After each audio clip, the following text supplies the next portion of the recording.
Hello guys, I decided to do a little bit of inception, if you will, and teach you how to use Screencast-O-Matic while using Screencast-O-Matic. So this is the page that you should be on once everything is downloaded properly, and what you're going to want to do is hit Start Recorder. So I've already done this process, so it's obviously letting me know it's already open. So I'm just going to move my window here off to the side in order to pull up my political spectrums and ideologies PowerPoint.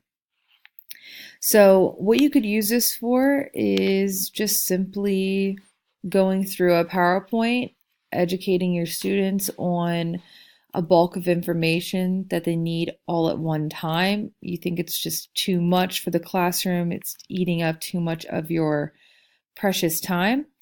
So what you might want to do is be talking through the PowerPoint. It's always very comforting for students to hear your voice explaining some of these concepts.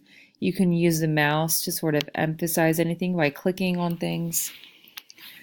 So that's basically what it would look like in terms of a PowerPoint view. You could also use this in addition to exploring a website.